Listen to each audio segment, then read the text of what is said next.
इस बुलेटिन की शुरुआत कर रहे हैं। जेजेपी विधायक दल की बैठक में फैसला हुआ है और दुष्यंत चौटाला को विधायक दल का नेता चुन लिया गया है।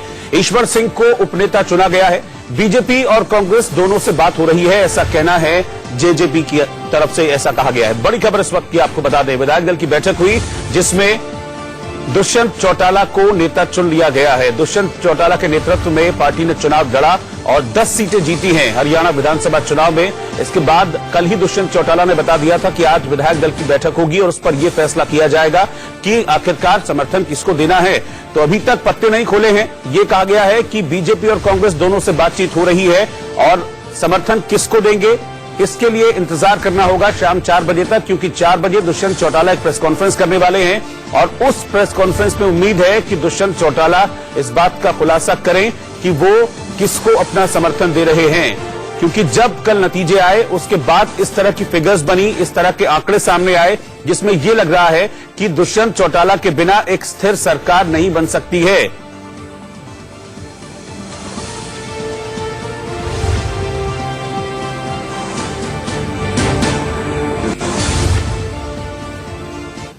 यतेंद्र शर्मा हमारे संवाददाता इस वक्त हमारे साथ जुड़ रहे हैं। मैं सीधा उन्हीं के पास चलूंगा। यतेंद्र, अब जैसा कि यह दिख रहा है कि बीजेपी को सभी निर्दलीय विधायकों ने समर्थन दे दिया, ये खबरें आ रही हैं, तो फिगर्स तो उनके पास आ गई हैं, तो क्या ऐसे में यह माने कि जेजेपी का रोल खत्म हो गया है, जबकि कल तक किंग मेकर की भूमिका में लग रही थी?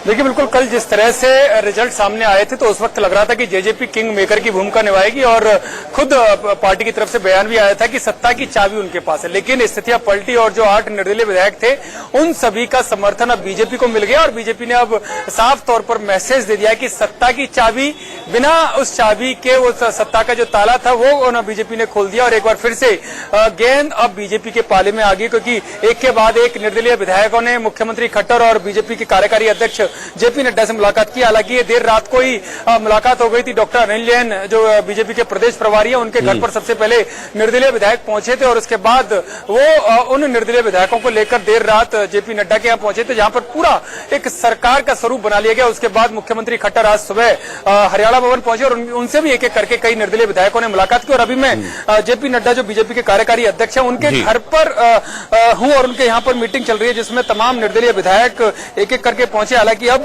बैठक के बाद उनका निकलना भी शुरू हो गया, लेकिन बीएल संतोष जो राष्ट्रीय संगठन मंत्री हैं, प्रदेश प्रभारी डॉक्टर अनिल जैन, मुख्यमंत्री खट्टर और जेपी नड्डा अभी भी अंदर हैं। और सरकार का स्वरूप कैसा होगा, सरकार में मंत्रियों की संख्या कितनी होगी, कब शपथ ग्रहण समारोह होगा, इसको लेकर अंतिम रूप दिया जा रहा है। और माना यही जा रहा है कि जो 8 निर्दलीय विधायक है उनका भी सरकार में किस तरह से समायोजन किया जाए, उनको किस तरह से संतुष्ट किया जाए, इस बात पर जो डिस्कशन चल रहा है। उसके साथ ही कहीं ना कहीं ये भी है कि गोपाल कांडा जिनका समर्थन यहाँ पर हरियाणा सरकार को मिला है, लेकिन वो कहीं दिखाई नहीं दे रहे हैं। हालांकि इन्होंने समर्थन के लिए खुलकर बयान भी दे दिया, लेकिन जिस तरह से उनका विवादों का चोली दामन का साथ है तो बीजेपी चाह रही है कि उनका जिनका समर्थन यहाँ पर हरियाणा सरकार को मिला है, लेकिन वो कहीं दिखाई नहीं दे रहे हैं। हालांकि इन्होंने समर्थन के लिए खुलकर बयान भी दे दिया, लेकिन जिस तरह से उनका विवादों का चोली दामन का साथ है तो बीजेपी चाह रही है कि उनका समर्थन तो मिले, लेकिन उनकी तस्वीर बीजेपी के साथ ना आए, उनका जो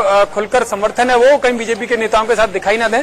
तो ये भी एक रणनीति का एक हिस्सा है कि जो तमाम निर्दलीय विधायक हैं वो एक एक करके सामने तो आ गए, लेकिन गोपाल कांडा समर्थन देने के बावजूद भी अभी यहाँ तक नहीं पहुंचे हैं। जी ठीक है यतेंद्र, आप नजर वहां पर बनाए रखिए। इस मीटिंग में क्या निकलकर सामने आता है उसके बाद हम फिर वापस आपसे जुड़ेंगे। फिलहाल इस जानकारी के लिए बहुत बहुत शुक्रिया आपका। इधर 2012 के बाद से गोपाल कांडा एक बार फिर से सुर्खियों में है। इस बार सुर्खियों में